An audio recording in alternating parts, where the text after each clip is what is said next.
మహాశివరాత్రి సందర్భంగా బ్రహ్మోత్సవాలకు శ్రీశైలంకి విచేస్తున్న భక్తులకు స్వాగతం సుస్వాగతం. మరిన్ని వివరాలకు సంప్రదించండి. ఇట్లు కార్యనిర్వహణాధికారి శ్రీశైలం. కర్నూలు వ్యవసాయ market committee director Maruthi Sharma. ఆ నేపథ్యంలో మీరు బ్రాహ్మణ సంఘానికి ప్రత్యేకించి ఎలాంటి సేవలు అందించారు మేడం? ఎలాంటి సేవలంటే 27 ఏళ్ల పాటు మీరు టీడీపీలో పనిచేశారు. 27 ఏళ్ల వయసు నుంచి చేశాను. మీకు 27 ఏళ్ల వయసు ఉన్నప్పటి నుంచి టీడీపీలో పనిచేశారు. మరి అలాంటి వాళ్ళు మళ్ళీ వైకాపా కండువా ఎందుకు కప్పుకోవాల్సి వచ్చింది మీరు? హఫీజ్ ఖాన్ గారు కొంత మనీ ఎక్స్పెక్ట్ చేశారు అని చెప్తున్నారు మీరు. అవునండి. అంటే నేరుగా మిమ్మల్ని అమౌంట్ అడిగారా? అడిగారండి. ఎంత అడిగారు మేడం? మార్కెట్ యార్డ్, ప్రత్యేకించి మార్కెట్ యార్డ్ డైరెక్టర్ పోస్ట్ ఎందుకు? మీకు వ్యవసాయ నేపథ్యం ఏమైనా ఉందా? మాకు గతంలో హఫీజ్ ఖాన్ గారు ఎమ్మెల్యేగా ఉన్నారు. 70 లక్షలు సెట్ చేసుకోమ్మా మీకు పదవి ఇస్తాను అని ఆఫర్ చేశారు. అవును. మీరు డబ్బు ఇవ్వలేదు, మీకు పదవి రాలేదు. మరి ఇప్పుడు ప్రస్తుతం తాజాగా మీకు గత 4 నెలల కిందటే డైరెక్టర్ పదవి వచ్చిందండి. మీకు ఇప్పుడు ఎన్ని లక్షలు పోసారండి మీరు ఈ పదవి కోసం? ఓకే అండి, పట్టుబట్టి వ్యవసాయ మార్కెట్ కమిటీ డైరెక్టర్ అయ్యారమ్మా మీరు. ఇక్కడ కోల్పోయా కాబట్టి అక్కడ తీసుకున్నాను. ఓకే, మీకు కంగ్రాట్స్ అమ్మా, మీరు ఎట్లా డైరెక్టర్ అయ్యారు. కానీ కర్నూలు వ్యవసాయ మార్కెట్ చాలా పెద్ద మార్కెట్ యార్డ్. అసలు మీకు ఈ మార్కెట్ యార్డ్ లో ఉన్న సమస్యల గురించి ఏమైనా అవగాహన ఉందా? అసలు మీకు మహిళలకు రాజకీయాలు ఎందుకు అనే పురుషాధిక్య భావన ఉన్న సమాజం అండి మంది. ఇలాంటి పరిస్థితుల్లో మీరు ఎలా నెగ్గుకు రాగలుగుతున్నారు అసలు?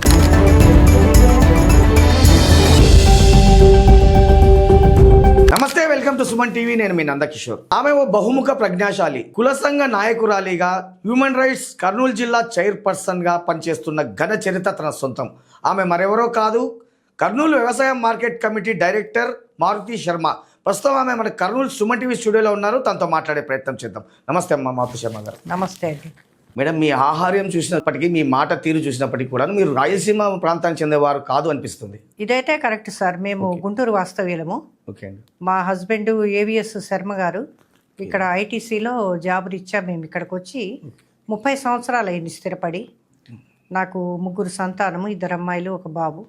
అమ్మాయిలు కూడా ఇక్కడ రాయలసీమ వాస్తవ్యులకి ఇచ్చే వివాహం చేశాను. అల్లుళ్ళు కూడా ఇక్కడ వాళ్ళేను. ప్రస్తుతం బాబుకి ఇంకా వివాహం చేయాలి. మా యొక్క స్థానికం అయితే గుంటూరే. మీకున్న విద్యార్హతలు ఏంటంటే, అంటే మీరు ఎంత దాకా చదివారు, ఎక్కడెక్కడ చదివారు మేడం? నేను నా స్టడీస్ అంతా గుంటూరండి. ఓకే. గుంటూరులో వచ్చేసి నేను ఇంటర్మీడియట్ వరకు చదువుకున్నాను. తర్వాత నాకు వివాహం చేశారు. ఆ తర్వాత నేను ఆదోని సైన్స్ అండ్ ఆర్ట్స్ కాలేజీలో డిగ్రీ చేశాను. మా హస్బెండ్ కోఆపరేషన్ మీద చదివాను అనమాట. ఆయన ప్రోత్సాహం ఇచ్చారు, చదువుకోవాలి బాగా అని చెప్పి. తర్వాత మళ్ళీ గుంటూరు ఏసీ కాలేజీలో ఎల్ఎల్బి చేయటం జరిగింది సార్. రాష్ట్ర బ్రాహ్మణ సంఘం అధ్యక్షురాలుగా పనిచేశారండి మీరు గతంలో. అవునండి. ఆ నేపథ్యంలో మీరు బ్రాహ్మణ సంఘానికి ప్రత్యేకించి ఎలాంటి సేవలు అందించారు మీరు అసలు?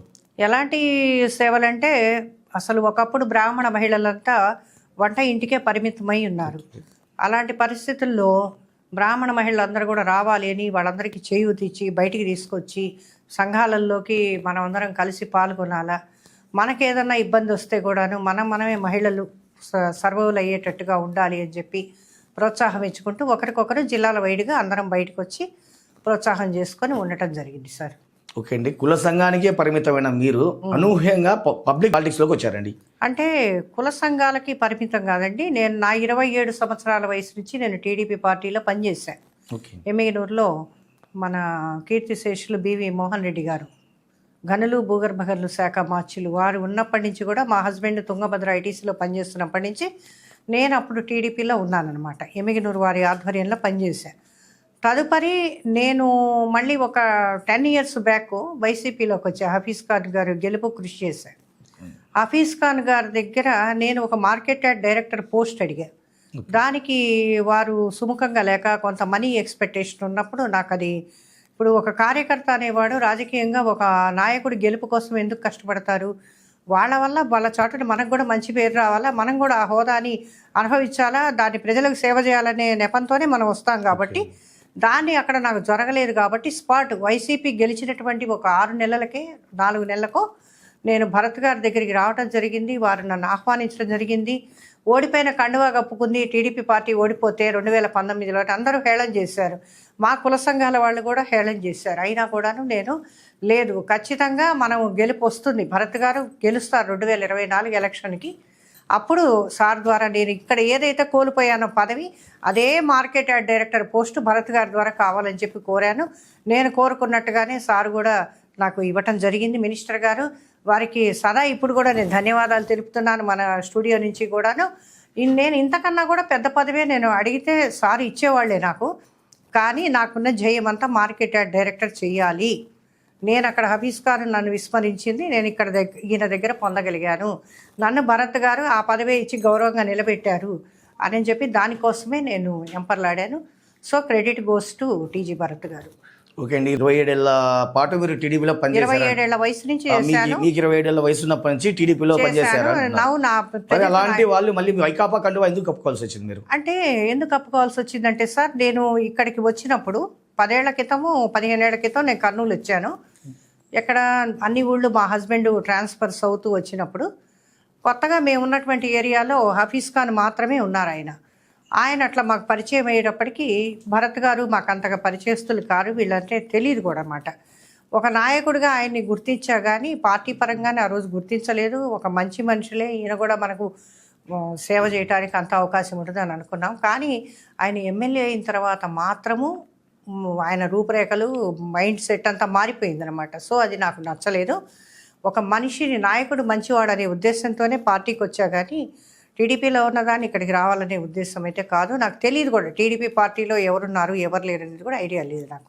ఓకే అండి, ఇప్పుడు హఫీజ్ ఖాన్ గారు కొంత మనీ ఎక్స్పెక్ట్ చేశారు అని చెప్తున్నారు మీరు. అవునండి. అంటే నేరుగా మిమ్మల్ని అమౌంట్ అడిగారా? అడిగారు.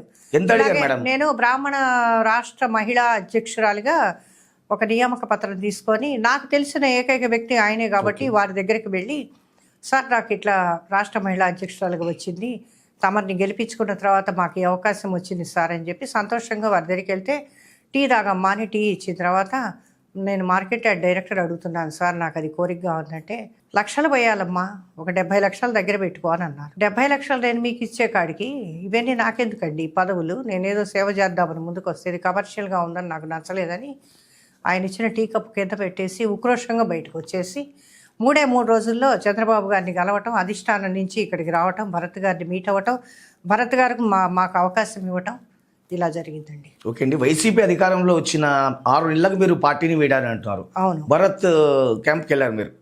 అవునండి, సార్ దగ్గరికి వెళ్ళాను. అప్పుడు వెళ్ళిన క్రమంలో మీరు అప్పుడు భరత్ గారికి ఏమన్నా అడిగారా? మార్కెట్ డైరెక్టర్ పోస్ట్ ఇవ్వండి, అందులో నేను ఇప్పుడు ఈ పార్టీలో వచ్చాను. అప్పుడు నేనేం అడగలేదండి. నాకు అన్యాయం జరిగింది, ఒక నాయకుడిని గెలిపించాను, నేను ఆ భరత్ గారికి డబ్బులు, పార్టీ హోదాలు కూడా చెప్పలేదండి. జస్ట్ నా బాధని వ్యక్తం చేశాను వారికి. ఆయన నన్నేం అడగలేదండి. ఫస్ట్ అడగట మీ నెంబర్ ఇవ్వండి అమ్మా అని అన్నారు. నా నెంబర్ తీసుకున్నారు, వాళ్ళ గ్రూప్లో కలిపారు. నేను కండువా కప్పుకోకముందే నా మీద నమ్మకం పెట్టి ఆయన నన్ను వాళ్ళ గ్రూప్లోకి కలుపుకున్నారు. వారికి నేను ఇవేమి హోదాలు, పార్టీలు, పదవులు ఏం అడగలేదు. తర్వాత నన్ను చూసిన తర్వాత ఒక 3 years తర్వాత వారే పార్టీలో పదవి ఇచ్చారు. తర్వాత నేను సార్ గెలిచిన తర్వాత అడిగాను అనమాట, నాకు మార్కెట్ యార్డ్ డైరెక్టర్ కావాలని.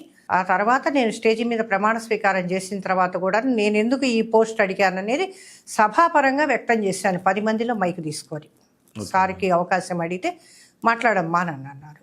ఆ రోజున వెళ్ళగక్కాను ఆ బాధ అంతా, అంతే సార్. మార్కెట్ యార్డ్, ప్రత్యేకించి మార్కెట్ యార్డ్ డైరెక్టర్ పోస్ట్ ఎందుకు? ఏమైనా వ్యవసాయ నేపథ్యం ఏమైనా ఉందా? మాది స్వగ్రామం వచ్చేసి కారంచేడు అండి, ప్రకాశం జిల్లా. అక్కడ మాకు 12 ఎకరాల ల్యాండ్ ఉంది. మా పుట్టుకతహ మేమందరము ల్యాండ్ దీంట్లో పుట్టిన వాళ్ళమే, పొలాల నేపథ్యంలో ఉన్న వాళ్ళమే. వ్యవసాయం గురించి నాకు బాగా తెలుసు. మాకు 12 ఎకరాల మాగాణిని మొత్తం కూడా 3 రైతులు సేద్యం చేసేవాళ్ళు. మాది మంచి జమీందారుల కుటుంబం అనేవాళ్ళు అన్నమాట. మేము బ్రాహ్మణ కమ్యూనిటీకి చెందినా కూడాను మా తాత ముత్తాతలంతా కూడా మునసబ్బులు, కరణాలు, అట్లా ఆ టైప్ ఆఫ్ ఫ్యామిలీ అనమాట. సో ఆ నేపథ్యంలో పొలాల గురించి తెలుసు, అది బాగుంటుంది. రైతులు పడేటువంటి కష్టాలు, వాళ్ళకి పంట పండకపోతే వాళ్ళు ఎంత నష్టపోతారు, ఒక భూస్వామికి కౌలు ఒప్పుకున్న తర్వాత వాళ్ళకి నష్టం వస్తే కూడా ఖచ్చితంగా ఇచ్చిన మాట ప్రకారంగా వాళ్ళు తీసుకొచ్చి కౌలు ఇచ్చేటప్పుడు మనకి భూస్వాములకి ఎంత బాధపడతారు, అవన్నీ చిన్నపిల్లప్పటి నుంచి నేను కళ్ళతో చూసా గనక అలాంటివన్నీ షేర్ చేసుకోవాలని నాకు అనిపించి నేను ఇదే కోరుకున్నానండి. ఓకేమ్మా, గతంలో హఫీజ్ ఖాన్ గారు ఎమ్మెల్యేగా ఉన్నారు. ఓ 70 లక్షలు సెట్ చేసుకోమ్మా మీకు పదవి ఇస్తాను అని ఆఫర్ చేశారు. అవును. అప్పుడు మీరు డబ్బు ఇవ్వలేదు, మీకు పదవి రాలేదు. మరి ఇప్పుడు ప్రస్తుతం తాజాగా మీకు గత 4 నెలల కిందటే మీ డైరెక్టర్ పదవి వచ్చిందండి మీకు. ఇప్పుడు ఎన్ని లక్షలు పోసారండి మీరు ఇప్పుడు ఈ పదవి కోసం? నేను ఒక్క పైసా పోయలేదండి, ఒక్క రూపాయి కూడా ఇవ్వలేదు. భరత్ గారు వాళ్ళు అసలు అట్లా ఆశించే వ్యక్తులు కాదు. వాళ్ళు ప్రజలకు సేవ చేయడానికి తండ్రి కొడుకులు పదవిలో లేకపోయినా కూడాను వాళ్ళు టీజీ గారి కుటుంబం అనేది 10 మందికి వాళ్ళ డబ్బునే వాళ్ళు ఒక మాట అంటారు చూడండి, ఆ చేతికి ఎముక లేదు దానం చేయటానికి అని అంటారు కదా, ఆ టైప్లో వాళ్ళు పెట్టేవాళ్లే కానివ్వండి, మన దగ్గర నుంచి రూపాయి తినే మనుషులు మాత్రం కాదండి. ఈ వాస్తవాన్ని నేను ఇక్కడ తెలుసుకున్నానండి. ఇది నగ్న సత్యం. ఓకే అండి, పట్టుబట్టి వ్యవసాయ మార్కెట్ కమిటీ డైరెక్టర్ అయ్యారమ్మా మీరు. ఇక్కడ కోల్పోయా కాబట్టి అక్కడ తీసుకున్నాను. ఈయన గెలిపించలేంది, నన్ను భరత్ గారు నన్ను ఆ పదవిలో గెలిపించారు. ఓకే అమ్మా, మీకు కంగ్రాట్స్ అమ్మా, మీరు ఎట్లా డైరెక్టర్ అయ్యారు. కానీ కర్నూలు వ్యవసాయ మార్కెట్ అనేది చాలా పెద్ద మార్కెట్ యార్డ్. అవునండి. అసలు మీకు ఈ మార్కెట్ యార్డ్లో ఉన్న సమస్యల గురించి ఏమైనా అవగాహన ఉందా అసలు మీకు? అవగాహన అంటే ఇంతవరకు మేము ఈ పొలాలు, రైతులు వీటి గురించి విన్నాం. ఇక్కడ వచ్చేసరికి ఇది మనకు ఆనియన్స్, ఈ మిర్చి వీటి గురించి ఉన్నది. క్రమక్రమంగా ఇప్పుడే కొన్ని మన సెక్రటరీ గారు, మేడం గారు, జయలక్ష్మి గారు, మార్కెట్ యార్డ్ చైర్మన్ మేడం గారు వీళ్ళంతా ఇప్పుడు చెప్తూ వస్తున్నారు.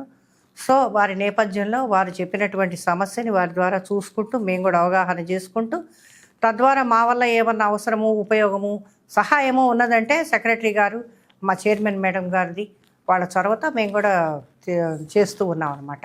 మన ఆనియన్స్ వచ్చింది, దానిలో మేము కూడా పాల్గొన్నాము, డైరెక్టర్లు అందరం కూడాను. మాకు తోచిన సహాయం మేము చేసుకుంటూ వచ్చాం అనమాట. ఓకే అండి, మీ కమిటీ వైస్ చైర్మన్ కావచ్చు, ఇంకా సాటి డైరెక్టర్లు కావచ్చు, దాదాపుగా కొంత మీరైతే ఇక్కడ కనపడుతున్న దాఖలాలు లేవు వ్యవసాయ మార్కెట్ యార్డ్లో. నేనా? మొన్న తనిఖీలు జరిగాయి తాజాగా వ్యవసాయ మార్కెట్ యార్డ్లో. ఆనియన్స్ దానిలో మినిస్టర్ గారు ఏమంటే ఉన్నానే నేను. అది లాస్ట్ అండి, ఇప్పుడు తాజాగా అండి, ఇప్పుడు 4 నెలలుగా మీరు మార్కెట్ యార్డ్లో ఎక్కడ కనపడుతున్న దాఖలాలు అయితే లేవు. అట్లా అంటారా? మొన్న అయితే రీసెంట్గా నేను లేండి, out of station. Okay okay, సొంత పనుల నిమిత్తం వెళ్ళారు. ఈస్ట్ గోదావరి పర్సనల్ వర్క్స్ మీద వెళ్ళొచ్చా గుంటూరు. ఓకే అండి, ఒక 10 days లేని ఊళ్ళో. హ్యూమన్ రైట్స్ కర్నూలు జిల్లా చైర్పర్సన్గా మీరు సాధించిన ఘన విజయాలు ఏంటండి? ఘన విజయాలు ఏమిటి అంటే, నేను మా నేషనల్ చైర్మన్ గారు విజయ్ కుమార్ గారు, మా సర్వీసెస్ గత 5 ఏళ్లుగా ఈ సంస్థలో పనిచేస్తున్నాను.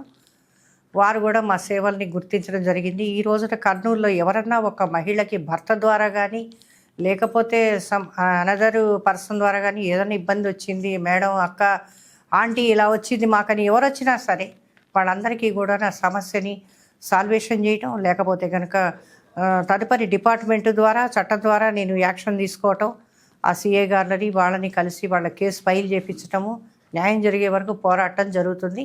ఈ సేవలన్నీ గుర్తించారు. నాకు పాండిచ్చేరిలో డాక్టరేట్ కూడా తీసుకోవటం జరిగిందండి నేను పాండిచ్చేరి యూనివర్సిటీ నుంచి. ఓకే అండి, ఒక గృహిణిగా, ఒక తల్లిగా, ఒక రాజకీయ నాయకురాలిగా, ఒక డైరెక్టర్గా వీటన్నింటినీ ఎలా బ్యాలెన్స్ చేసుకుంటున్నారండి మీరు అసలు? ఎలా అంటే, ఇప్పుడు మనం ఒక మహిళ అభివృద్ధిలోకి రావాలా, ఒక మంచి పేరు తెచ్చుకోవాలి అని అంటే కనుక మనకు మ్యాక్సిమము కష్టపడాలి కదండి. పేరు రావాలి అంటే, ఒక ఉన్నత స్థితిలోకి రావాలంటే కష్టపడాలి. అంటే ఈ సమయాన్ని మీరు ఏ విధంగా సద్వినియోగం చేసుకుంటున్నారు, బ్యాలెన్స్ ఎలా చేసుకోగలుగుతున్నారండి అసలు? కుటుంబ సభ్యుల సహకారం మీకు అందుతుందా? కుటుంబ సభ్యులు అంటే మా హస్బెండ్ ఉండగా పూర్తి సహకారం ఆయనేనండి నాకు వెనక నుంచి. ఆయన చేస్తారు. ఇటీవల 1.5 years బ్యాక్ మా సారు ఎక్స్పైర్డ్ అయ్యారు బ్రెయిన్ స్ట్రోక్ తోటి. ఒక 6 నెలలు నేను బయటికి రాలేకపోయినా నా బాధలో. తర్వాత మార్కెట్ డైరెక్టర్గా ప్రమాణ స్వీకారం చేశాను. తర్వాత ఇప్పుడు నాకున్న 2 అమ్మాయిలు, నా కుమారుడు సాయి శరణు, వీళ్ళంతా ఫుల్ పుషింగ్ చేసి నన్ను బయటికి పంపిస్తారు. అమ్మా నువ్వు వెళ్ళాలా, నీ ద్వారా మాకు మంచి పేరు వస్తుందని మా కొడుకు కూడా కోరటం జరుగుతుంది.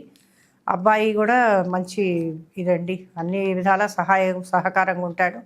అన్నిటికన్నా పూర్తి సహకారం అంటే మా మినిస్టర్ భరత్ గారేనండి. వారి అండదండ, వారి కోఆపరేషను, వారి సహాయము లేకపోతే మాత్రం ఈరోజు మేము ఇంత మాత్రంగా కర్నూలులో నిలబట్టం కానీ, ఈ పదవులు తీసుకోవటం కానీ, ఇంత హోదాలో కానీ మీలాంటి వ్యక్తులందరూ కూడా మమ్మల్ని పిలిచి ఈ రోజున మా యొక్క ఇంటర్వ్యూ తీసుకోవటం కానీ ఇంత హోదాకు వచ్చారంటే భరత్ గారు దయ్యనండి. వారికి ఇంకొకసారి కూడా నేను నమస్కారం చేస్తున్నాను. మహిళలకు రాజకీయాలు ఎందుకు అనే పురుషాధిక్య భావన ఉన్న సమాజం అండి మంది. అవును. ఇలాంటి పరిస్థితుల్లో మీరు ఎలా నెగ్గుకురాగలుగుతున్నారు అసలు? అంటారండి, ఇప్పుడు ఎక్కడైనా కూడా సామెత వినే ఉంటారు, పండ్లు ఉన్న చెట్టుకే రాళ్ళు వేస్తారండి. జామకాయల చెట్టు నిండా ఉన్నాయి, ఆ పండు రాలని దానికే వేస్తారు. 1 వేస్తారు, 2 వేస్తారు. పండు రాలుతుందా రాలదా అనేది వాటెవర్ ఇట్ మేబీ తర్వాత. లోకులు కాకులండి, వాళ్ళ మహిళ బయటికి పోతుంటే అనేకమైనటువంటి సమస్యలు వస్తాయి, అనేకమైనటువంటి బ్లైండ్స్ కూడా వస్తాయి. ఇవన్నీ కూడా తట్టుకొని వెళ్ళగలుగుతున్నా నేను అవి ఫేస్ చేశాను, ఇవి చేశాను, మంచిని ఫేస్ చేశా, చెడు ఫేస్ చేశాను. 2024 అసెంబ్లీ ఎన్నికల్లో ఎమ్మెల్యేగా టీజీ భరత్ గారి గెలుపులో మీ పాత్ర ఉందంటారా? నా పాత్ర 100కి 200% పెట్టానండి. ఎందుకంటే నేను భరత్ గారు గెలవాలి, ఆయన గెలిస్తే నేను గెలిచినట్టే అనుకున్నా ఫస్ట్ ఆఫ్ ఆల్. సార్కి కూడా మీకోసం కష్టపడతామండి, సాయశక్తుల మహిళా కమిటీ మీకు ఉందండి అని ఒక మహిళా దినోత్సవం రోజు కూడాను నేను ఒక స్టేజ్ మీద కూడా చెప్పాను. మహిళ తలుచుకుంటే కాంతి ఏముందండి. ఇప్పుడు మనం టీవీలో ఒక కార్తీక దీపం సీరియల్ చూస్తున్నాం, అది ఎన్నేళ్ళు కొనసాగిందండి. ఆ కార్తీక దీపం సీరియల్నే మనం అంత హిట్ చేసిన వాళ్ళము. మహిళలకి ఒక నాయకుడిని, మంచి నాయకుడిని మనం ఎమ్మెల్యేగా గెలిపించుకోలేమా? కాబట్టి మనం తాపత్రయం పడితే ఏదైనా మనం చేయగలం అనేటువంటిది మేము నిరూపిస్తాం సార్ అని చెప్పాను. అలాగే భగవంతుడు కూడా మా యందు ఉన్నాడు, మా అదృష్టం బాగుంది. ఆయన గెలవటం కాదు, మేము గెలిచినట్టుగా ఫీల్ అవుతున్నాం. ఓకే మేడం, ఒక సక్సెస్ఫుల్ ఉమెన్గా మీరు సాటి మహిళలకు ఇచ్చే సందేశం ఏంటండి? అసలు వెనకంజే వేయద్దు ఏ మహిళ అయినా కూడాను. ఇప్పుడు భర్త పర్మిషన్ అనేది మోర్ దెన్ ఇంపార్టెంట్. ముందు మన ఫ్యామిలీ, ఆ తర్వాతనే అవుట్ సైడ్ ఏదైనా మనం చూసుకోవాలి. రాజకీయం కానీ, కుల సంఘాలు కానీ, ఏదైనా ఒక మహిళలకు న్యాయం చేయడానికి కానీ భర్త పర్మిషన్ ఉన్నప్పుడు మనం ప్రపంచాన్ని జయించవచ్చు అని నా ఉద్దేశము. సో కాబట్టి వాళ్ళని నిరాకరించకుండా మన కుటుంబాన్ని కూడాను మనము నిర్లక్ష్యం చేసుకోకుండా మనం ఎప్పుడైనా కూడాను ఒక మహిళగా బయటకు వచ్చి అన్ని రంగాలలో ఉండి మంచితనంగా చేసుకుంటూ పోవాలి అనేది నేను ఇచ్చేటువంటి సూచన అండి. కర్నూలు అసెంబ్లీ మహిళా టీడీపీ ఇన్ఛార్జిగా 2024 ఎన్నికల్లో మీ చేతుల మీదుగా డబ్బు పంపిణీ జరిగింది అంటుంటారు. డబ్బు పంపిణీ ఏమీ చేయలేదండి. అసలు అలాంటి ఇది మా దగ్గర లేదు, నా దాకా అవి ఏమీ రాలేదు, అసలు నేను చేయలేదు కూడా. అంటే డబ్బు పంపిణీ జరగకుండా జరిగిందా అండి 2024 ఎలక్షన్స్ మీ దృష్టిలో? నా దృష్టిలో అయితే డబ్బు పంపిణీ చేయకుండానే జరిగింది నాకు తెలిసినంత వరకు. మార్కెట్ యార్డ్, కర్నూలు వ్యవసాయ మార్కెట్ యార్డ్ డైరెక్టర్గా మీ భవిష్యత్ కార్యాచరణ ఏ విధంగా ఉండబోతుందండి? అంటే మార్కెట్ యార్డ్ డైరెక్టర్ పోస్ట్ అనేది ఒక 2 years మాత్రమే. ఆ 2 yearsలో మన భవిష్యత్తు కార్యాచరణ తీర్చిదిద్దుకోవడం, రైతుల కోసం కావచ్చు, మార్కెట్ యార్డ్ అభివృద్ధి కోసం కావచ్చు. మార్కెట్ యార్డ్ అభివృద్ధి కోసం నా కార్యాచరణ అంటే నా గురించి ఏం లేదు. అక్కడ 2 సంవత్సరాలు టైం ఉంది మనకి. ఆ అందులో ఆల్రెడీ 6 months కంప్లీటెడ్, ఇంకా రిమైనింగ్ 1.5 year ఉంది. ఆ 1.5 yearలో కూడాను మ్యాక్సిమం ఉన్న వరకు మేము సేవ చేస్తాము. ఏదైనా సరే రైతులకి కొన్ని అవి కూడా మాట్లాడటం జరిగింది మేడం తోటి మీటింగ్స్లో. అవన్నీ కూడా అమల్లోకి వస్తున్నాయి. మా కమిటీ, డైరెక్టర్ల కమిటీ ఉన్నప్పుడే మేమంతా చేయాలని అందరం బాగా ఉత్సాహంగా ఉన్నామండి. మారుతి శర్మ గారి బలం ఏంటి, బలహీనతలు ఏంటండి అసలు? బలం ఏంటి అంటే నలుగురితో బాగా ఉత్సాహంగా ఉంటూ అందరితో మాట్లాడుతూ అందరిని కలుపుగోలుగా ఉండటమే నా యొక్క బలం. నా బలహీనత ఏమిటి అని అంటే ఎవరన్నా కొంచెం ఏదన్నా చిన్నబుచ్చుకున్నా, ఏదన్నా నిరుత్సాహంగా మాట్లాడినా కొద్దిగా నేను హర్ట్ అవుతా. ఎందుకంటే ఒక వ్యక్తిని నేను ఎంతగా ఇష్టపడతానో అదే వ్యక్తి నన్ను నిర్లక్ష్యం చేస్తే, ఈ వ్యక్తిని నేను నమ్మా కదా, వీళ్ళు నన్ను నిర్లక్ష్యం చేశారు కదా అనేది ఒక్కటి కొంచెం బలహీనపడతానండి. అట్లాంటి క్షణాల్లో మాత్రం బలహీనం పడతాను. కానీ అంతలోకే నేను మళ్ళీ బేస్ చేసుకుంటాను. నా కుటుంబ సభ్యులు, నా పిల్లలు ఉన్నారు కదా, నా పిల్లల కంటే ఎక్కువైన వాళ్ళు ఎవరైనా అని అనుకుంటా. మెయిన్ మనం నమ్ముకున్నటువంటి రాజకీయ నాయకుడు మన భరత్ గారు ఉన్నారు కదా, వారి అండంగా నేను ఇంక వీళ్ళందరి గురించి ఎందుకు ఆలోచించాలి అని అనుకుంటా. నా దృష్టిలో ఈ నలుగురినే నేను బేస్ చేసుకొని బలంగా నడుస్తానండి. ఓకే అండి, మార్కెట్ యార్డ్ డైరెక్టర్గా మరో సంవత్సరంన్నరలో మీకు పదవి కాలం ముగుస్తుంది మీది. తర్వాత మళ్ళీ ఏదైనా పదవి ఎక్స్పెక్ట్ చేసే అవకాశం ఉందా మీరు? మా మినిస్టర్ గారు ఇస్తే తప్పకుండా చేస్తానండి. వారికి తెలుసు కదా, మనము పార్టీల కోసము, ప్రజల కోసం కష్టపడతాము. వారు ఎంత చేయలేకపోయినా ఉడతా భక్తిగా చేస్తాం కాబట్టి, అమ్మ మళ్ళీ నువ్వు ఈ పదవి చేస్తే బాగుంటుందమ్మా అని సార్ గుర్తించి పిలిచి ఇస్తే గౌరవంగా మరలా వారి సూచన మేరకు చేస్తానండి. ప్రముఖ సినీ నటుడు తనికెళ్ళ భరణి గారితో మీకు చాలా సాన్నిధ్యం ఉంది, అంటే మీకు బంధుత్వం ఉంది అంటుంటారు, ఇది వాస్తవమేనండి? అవునండి, కొంచెము దూరపు చుట్టరికం ఉంది. తర్వాత వారు ఒకసారి కర్నూలు రావటం జరిగింది 2013లో మా ఇంటికి. ఆ రోజున స్వయంగా నా చేతి మీదుగా నేను అన్నం వండి పెట్టి ఆ రోజున వారిని మా ఇంటికి అతిథిగా పిలవటం జరిగింది. ఇప్పటికీ కూడాను మేము ఫోన్లో మాట్లాడుకుంటూ ఉంటాము. తర్వాత మళ్ళీ నేను కలిసింది లేదు. ట్రాన్సాక్షన్స్ అయితే ఉన్నాయన్నమాట మా ఇద్దరికి. చివరిగా ఒక ప్రశ్న మేడం, మీ జీవితాశయం ఏంటండి అసలు? నా జీవిత ఆశయం ఏంటంటే, ఇప్పుడు ఎలాగో మా వారు ఎక్స్పైర్డ్ అయినారు కనుక నా 3 పిల్లలు, మనవాళ్ళు, మనవరాళ్ళు, వీళ్ళని డెవలప్మెంట్ చేసుకుంటూ, నాకు ఉన్నటువంటి క్యాటరర్స్ అండ్ ఈవెంట్స్ బిజినెస్ ఉందండి. ఎన్ని రాజకీయ పోస్టులు ఉన్నా, ఎన్ని పదవులున్నా మనకు భుక్తి అనేది ఇంపార్టెంట్. 360 రోజులు మనం తినాల్సిందే, బతకాల్సిందే. ఆ బిజినెస్ను కూడా డెవలప్మెంట్ చేసుకుంటూ, అలాగనే రాజకీయంగా 10 మందికి సేవ చేయాలా. కుల సంఘాలలో ఎవరికన్నా ఇబ్బందులు వస్తే వాళ్ళకు కూడా నేను అండగా నిలబడాలా. నా జీవితం చివరి వరకు ఇట్లాగే ఉండాలి అని చెప్పని నా తాపత్రయం అదేనండి. ఇంకంతకన్నా ఏం లేదు నాకు. మారుతి శర్మ గారు అడిగితే లేదనరు, కోరితే కాదనరు అనే ఒక ఇది వినిపిస్తుందండి మార్కెట్లో. ఇది వాస్తవమేనంటారా? అదైతే కరెక్టేనండి. ఎవరన్నా అమ్మ సహాయం అని వస్తే ఉన్నంతలో చేసి పంపిస్తాను. అంతవరకు అయితే మాత్రము డోకా లేదు. ఎవరికన్నా మేము పేదవాళ్ళము, మాకు హెల్ప్ కావాలి అని అంటే మాత్రం అందుకు నా చేయి ముందుకే ఉంటుందండి ఏదైనా కూడా. ఓకే అండి. జీవితంలో అన్ని విధాలుగా స్థిరపడిన కుటుంబం మీది? అవునండి. నాకు మా పుట్టింటి వారి తరఫు నుంచి కూడా ప్రాపర్టీస్ ఉన్నాయి. నాకు పశువు ఇంకం కింద మా మదరు, మా తల్లిగారు లలితాంజని దేవి గారు, మా నాన్నగారు వెంకట్రావు గారు, ఆయన ఐల్టీడీలో పనిచేశారు. నాకు అన్నదమ్ములు ఎవరు లేరు, నేను ఒక్కదాన్ని. తర్వాత మా సిస్టర్ ఉన్నారు, మా చెల్లెలు. మా అమ్మగారు కొంచెం మాకు పశువు ఇంకం కింద ప్రాపర్టీ ఇచ్చారు, ల్యాండ్స్ అండ్ హౌసెస్, సైట్లు.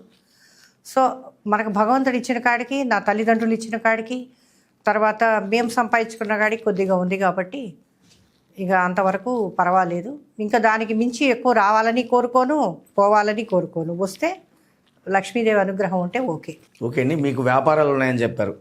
ఈ వ్యాపారాలు ఉన్న నేపథ్యంలో మీరు చాలా మంది కూడా ఉపాధి కల్పించారంటుంటారు. అవునండి. నాకు మారుతి క్యాటర్స్ అండ్ ఈవెంట్స్ అని ఉంది సార్. దాంట్లో నా దగ్గర ఒక 40-50 మెంబర్స్ వరకు కూడాను అందరినీ స్ట్రెంగ్త్ని పెట్టుకొని చేయిస్తూ ఉంటాను. మ్యారేజ్కి, కాంట్రాక్ట్లకి, భోజనాలు అయితేమి, ఈవెంట్స్లో ఈ కెమెరా మ్యాన్స్కి, తర్వాత పురోహితులకి అందరికీ భుక్తి కల్పించినట్టేగా మనము ఆర్కెస్ట్రా వాళ్ళకి, వీళ్ళకి కూడాను అలా అందరికీ డెకరేషన్స్ 40 మందికి ప్రత్యక్షంగా, వందల మందికి నా వల్ల ఒకరు భుక్తి పొందగలిగారు, భోజనం చేయగలుగుతారు, నన్ను తలుచుకుంటారు. మా అమ్మ పెట్టింది, మా అమ్మ వల్ల మేము బాగున్నాం అనుకుంటారు.